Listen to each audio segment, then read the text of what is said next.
So in a previous video, we took a look at some pickups I got from the surplus store, and these pickups include a Dell Optiplex 745, 3 cooling fans, and my personal favorite of all these, this 2007 white MacBook. This thing currently has a 2.1 GHz Core 2 Duo, an 80 gig hard drive, and 2x5 12 RAM modules, adding up to 1 gig of RAM. So I promised some upgrade videos, so in this video what we're going to be doing is upgrading the hard drive to a 640 gig drive partitioned 3 ways, as I like to do with 640 gig drives. We are going to be upgrading the RAM to 3 gigabytes, more on that in a sec, and we're going to be cleaning it in Tom Smith style, installing some rubber bumpers at the top of the lid to avoid case damage when the machine closes, because the palm rests tend to crack on these machines. This machine amazingly has no cracks. I believe there is one fracture, I guess would be the best way to call it. It's not like deep into the thing, but it's certainly there. So without further ado, we are going to switch to my iPhone to record me removing some RAM from my iMac, because what's happening with the RAM is the iMac currently has two 2 gig modules, and ideally, or in theory, I'd be upgrading the MacBook. Just turned off on me because there's no boot device, but I'm going to be upgrading the MacBook to 2 gigs of RAM. So what's going to be happening with this is I'm going to take one of the 2s out of the iMac and put a 1 in there. So the iMac will have 3. So each computer will have a 2 gig module and a 1 gig module. So yeah. So without further ado, we're going to switch over to the iMac and take a look at the RAM swap, I guess.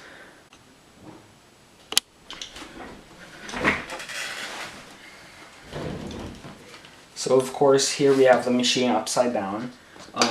This is going to be upgrading the RAM and the hard drive. So what we're going to be doing is taking my GT610 and putting it in the battery lock, just twisting it to unlock it.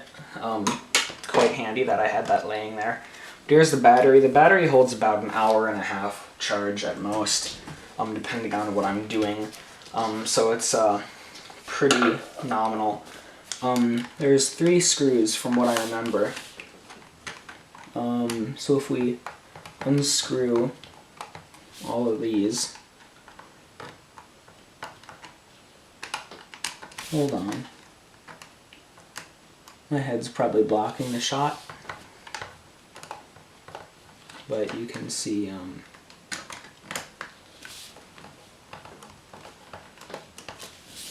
there we go. So of course we pull out this little metal retention thing, and then the RAM just pops out like this. So we have these 2 512 gig modules.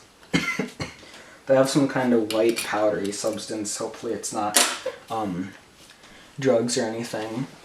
But we are going to install, how do we install it? So the tab is on the left facing side. So we're just gonna pop in our 2 gig module first in that slot, and then our 1 gig module. Is this our 1 gig? Yes, that's our 1 gig. And then I'm just gonna, is that in? I don't think I installed that one correctly. There we go. So now those are in. Now for the hard drive. So there's a little tab, and we just yank the drive caddy out, and it uses Torx T6, like Apple is so fond of using. Actually, no, are those T6? They are not. So, do I have something I can remove these with? They're not T6, they're something else. So I'm just going to take my pliers there. Shoot. This always seems to happen when I'm recording. Just going through my big parts here.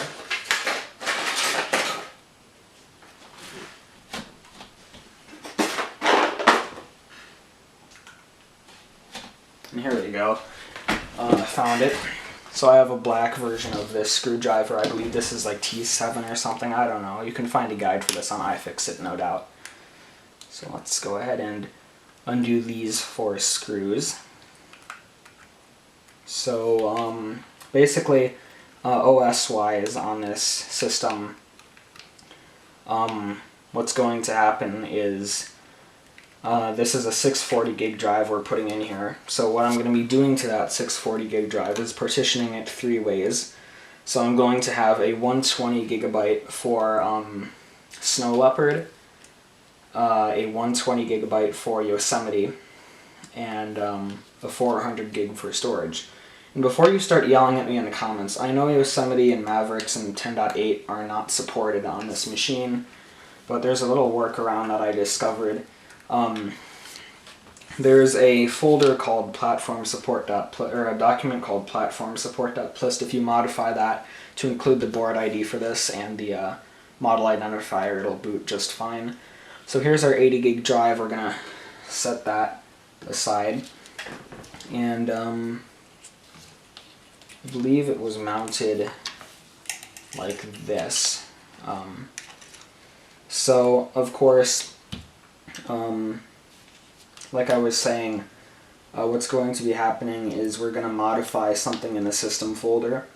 And I have tested it on this machine. It does work with Mavericks. Yosemite might be a different story. One thing I'm worried about is my Xserve.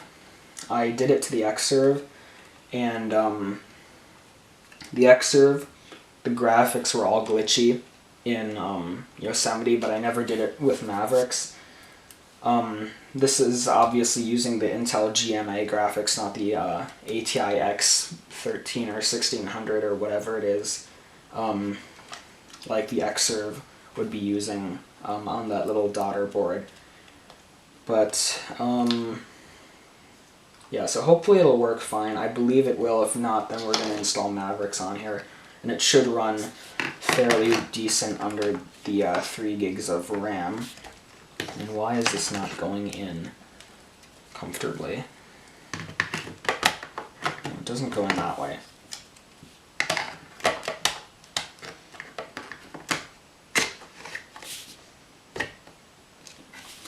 I guess that's good enough. So, I'm just going to pop this little cover back on. If I can see down in there, there's a little tab or a latch that you have to kind of put the little metal cover in. And then you have to screw it in properly. Of course, that always is important to do. So there was, of course, the 3 little screws that we had so much trouble undoing earlier. I believe those are all in, and so now you can take the battery, pop it in, and I'll take my GT610 and twist that back into the locked position. Flip the thing over. Battery has almost full charge, so that's pretty decent. We can open that, kind of zoom out a little bit, adjust the camera.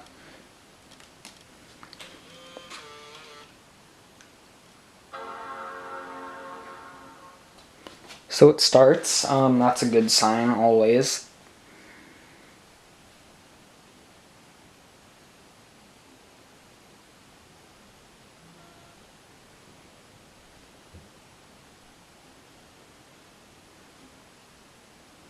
And I don't think it should boot off of anything, because I did erase this drive a few nights back for this purpose. Any second now.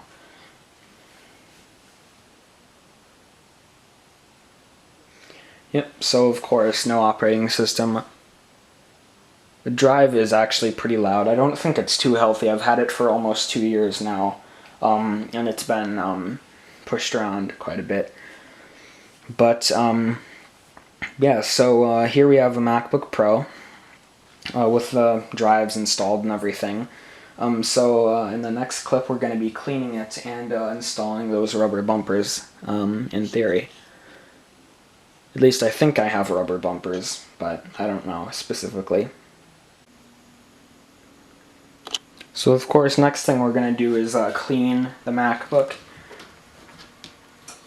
So you can hear the Mac Pro just went to sleep, but I'm going to take out the battery because we are going to be getting the machine slightly wet. I'm following David Murray's video on this, cleaning the MacBook. So that's where I'm getting all these ideas from, cleaning the system. So I'm going to zoom out quite a bit so you guys can actually see like all of what I'm doing. But he says take Windex. Have mercy, my displays are right behind this. You know what? What I'm going to do is take this blanket that I was going to use, and then I decided not to use it, but now I think I should. I'm going to take this old blanket so I can kind of cover my displays with it. Of course, my cinema display is not getting display power or anything right now, so it shouldn't get terribly hot. You can see that nice little quilt back there. That is in the room that was in the room across the hall from me. So battery is out. All the power is drained from the system. So he says just to go over the machine like that. Right now I'm gonna clean it. Clean the keyboard first, and then clean the display. So let's just go around here and takes a little bit of this stuff off the keyboard, not too much. I didn't get much on the keyboard, so let's just go over it again. And it cleans up nicely. Could be better, but so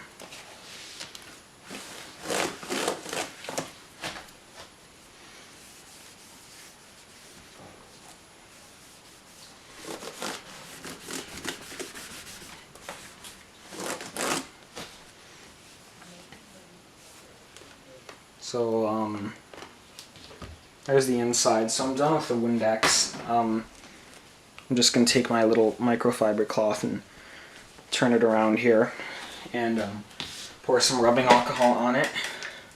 This is not rubbing alcohol. Where is my rubbing alcohol? I need some of that. You know what? I thought I had that. So I just did a bit more of a touch-up work on it. Just going to kind of fan out my rubbing or my cloth here. So it's cleaning up pretty nicely. Next thing I want to do is get some rubbing alcohol on it. So I have 91% isopropyl alcohol here. So let's just get the cloth a little wet with that. And kind of just take it, in theory, go over the case. Wow, that cleans up nicely. Looks like new. So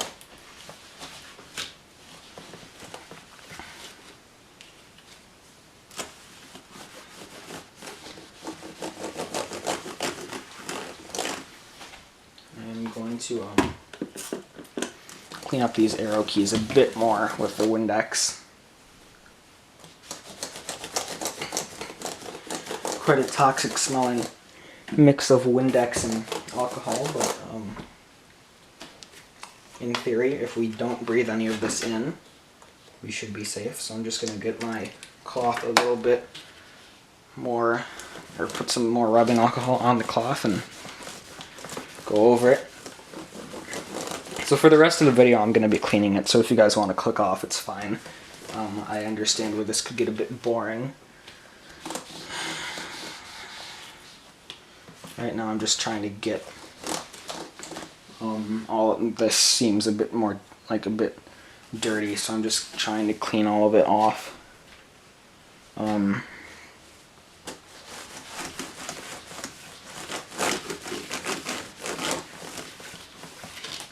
So I'll put some more rubbing alcohol on here.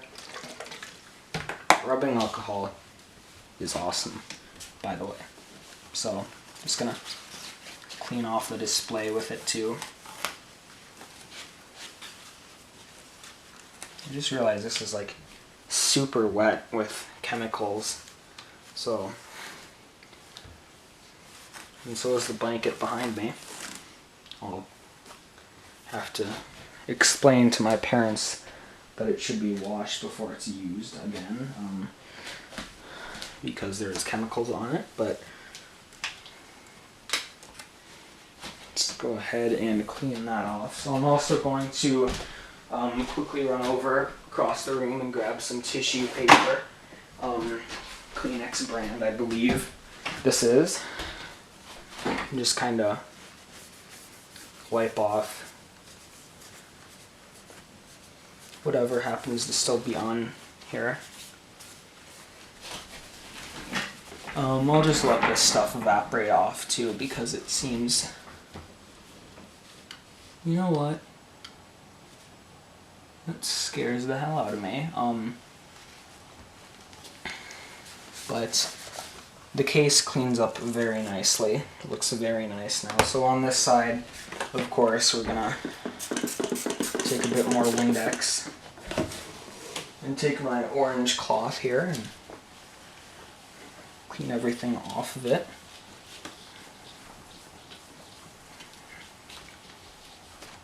And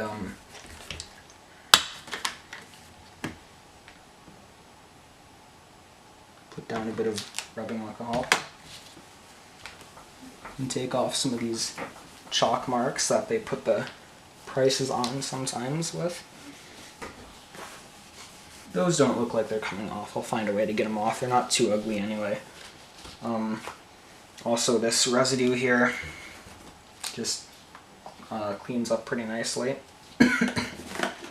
So I'll just put a little bit more Windex on there and kind of remove that. So there's still a tape mark. Actually, no, there's still tape. There's a little piece of tape. I don't know if you guys can see that too well, but and it's stuck to my finger. So now we just clean that off. And the lid is scratched up a bit, but nothing too visible at all, really. So now for the bottom portion. Obviously I'm going to be a bit more careful on this one because the battery bay is open. So I'm just going to kind of go over it like this. Clean off these feet because they actually clean up real nice as well. And I'm just going to go around the outside of the machine here. And I believe that's it. So also battery, might want to touch that up a bit. So I'll just set the MacBook on the bed to dry. And I'll just brush it off with the remainder of the chemicals on that. And yeah, so when I said it scares the hell out of me or something to that extent, I don't remember the particulars of what I said. I think I just scratched a lid of my MacBook Pro as well, because I picked up these tissues in the RAM door for the iMac was sitting under it. But when I said it scares the hell out of me, there's a lot of marks on the display now, and they look like plastic. You know when you put like acetone on plastic, on certain plastics, how it eats it away and it like reacts and it turns it into like all melted mess. That kind of looked like it there, but I'm just brushing all the chemicals off now. It looks nice. Just forget what I said because it's a beautiful display at this point. And I'll just brush off the MacBook and so there we go. So I believe that's all clean now. I do not have access to rubber bumpers, so I'm not going to add that in the video, but I will be putting them on eventually.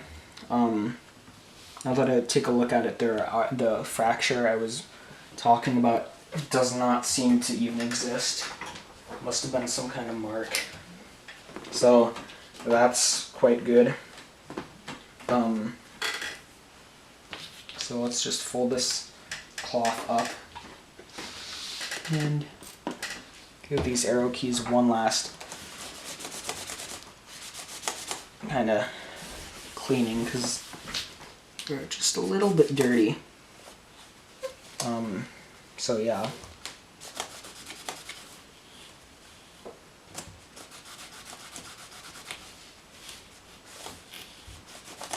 So awesome. Yeah, so the machine is clean now. So now that it's all dry in theory, I'm gonna pop the battery back in. So hopefully nothing explodes because it's a toxic mix of stuff. So no GT610 this time. I seem to have misplaced it. Oh no, it's behind me. But battery has full charge almost, as we remember, and I'll zoom out for you. Actually, no, you're at almost a perfect angle there.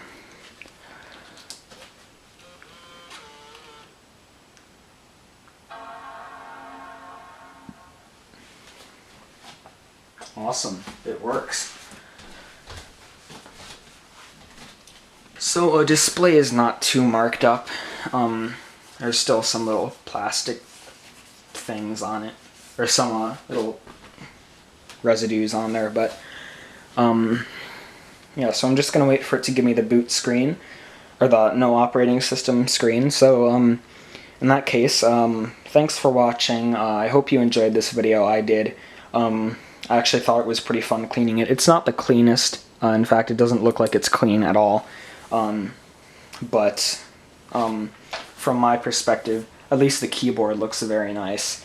Thanks for watching. I hope you enjoyed. Next video, we will be installing an operating system, or 2 operating systems on here. So yeah, thanks for watching. I hope you enjoyed, and I'll see you in the next video.